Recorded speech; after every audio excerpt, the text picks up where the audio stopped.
So I told our friends, these powerful friends of ours, I've even said it publicly, when it comes to defending this country that has suffered for so long and nobody came to the help, I don't need permission from anybody.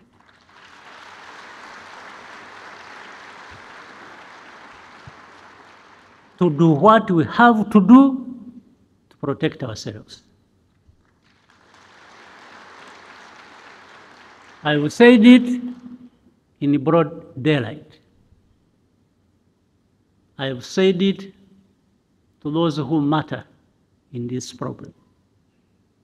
And that's what is going to happen. You go home, sleep, don't do anything. There will be nothing crossing these borders of this small country of ours. If anybody attempts,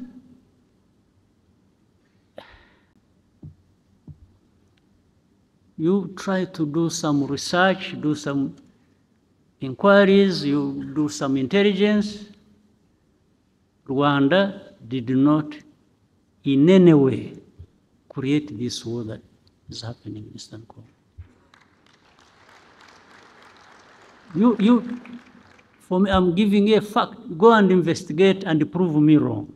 Rwanda never got involved in starting this fighting that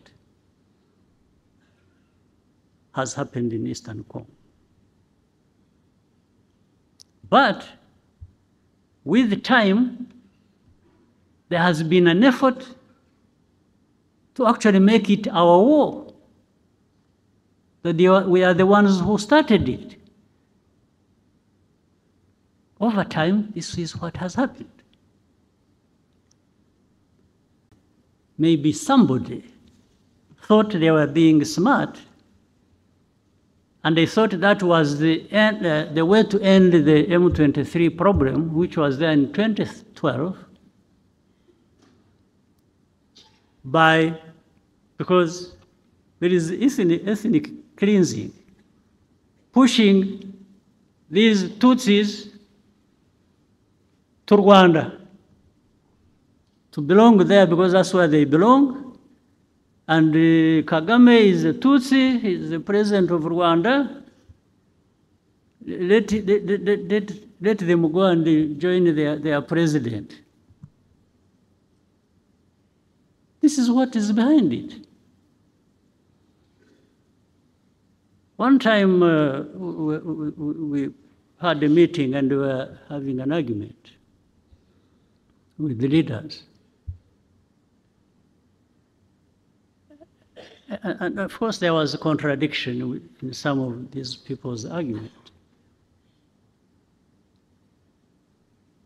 I asked specifically, I said, and that's that one responsible for Congo. I said, we are not going to address anything unless you come out clearly to tell us facts about this situation. I asked him, I said, are these people in M23 Congolese or not? And he said to me, and there were other leaders in the meeting, that absolutely, these are Congolese. Then he came out to say that he has in fact even openly talked about it. I think when he was in the US or UK, I don't remember what he said, that he came out and said it. So he was confirming that these are Congolese. I said, fine. So how do they become our problem? How do they become Rwanda's problem? I also asked him, I said, do you know when these people, the group that started this fighting, do you know where they came from?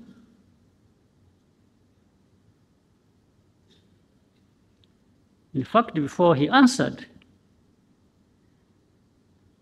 the president of the country where they came from is the one who said it. He said, yeah, no, actually they came from, this man refused to solve their problems, and they decided to cross the border and go back where they belong. So then I asked him again, I said, so how do you keep associating Rwanda with this problem? I even asked him, I said, why did you, the other day, bomb our territory? Because they had been sharing with artillery, heavy artillery across the border onto our territory in Kinigi. There are people here who know it. I said, why? What are you doing? What do you want? And he just said, no, but this, they should go back. I said, go back where? Those who came here, they were about between 500 and 600 when they ran away on 2012, 2013. There are those who crossed and came here, about between 500 and 600 fighters with their arms. What we did, we put them in a camp in what is this, former Kibungo, Ngoma areas. That's why I put them as refugees. And we removed the arms, actually handed back the arms to government in Kinshasa. This they know, they can't even deny.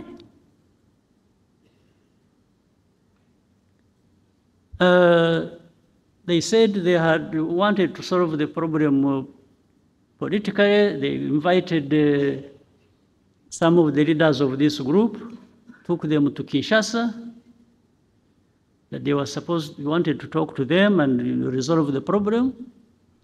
These people, the leaders of this group, went to Kinshasa.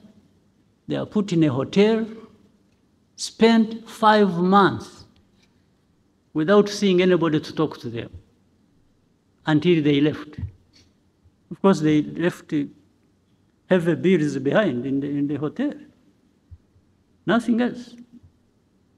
Now, but when you see, then you would see you saw in the statements of different organizations and so, blaming Rwanda for M23 conflict in Eastern Congo. I cannot tell you the reasons exactly why that would be happening. Now, but I would ask people so. You may associate us with M23. You may blame us for everything, M23. What do you say about FDLR that is in Eastern Congo for the last 30 years, more or less? I thought even the forces, the UN forces that were put in Eastern Congo or in Congo were put there to actually address this problem and maybe other problems, but this one was the main one. But you've been there for decades. It has been so costly, but the problem is still there. And then some of them tried. The government said, no, they are not there, we don't have FDLR, and then we would give them names, but these are the leaders, 1, 2, so and so and so and so and so, they are in this location. In fact, I one time told the president of DRC, no, I said, you don't know that these people are there in this place, that place, and they've been even manning roadblocks and they collect taxes. He says, So he remembered. He remembered that that has been happening. So I said, so what are we talking about? You have FDLR who have taken over territories in Eastern Congo and are collecting taxes, and you are telling me they are not there? So anyway, when all this came to some point, and this war was raging, and this time it turned into where the government in Kinshasa wanted to demobilize the people. They thought they would now throw M23, push them into Rwanda. And this still remains, by the way, the aim. This is the goal. So I told our friends, these powerful friends of ours, I've even said it publicly, when it comes to defending this country that has suffered for so long and nobody came to the help, I don't need permission from anybody.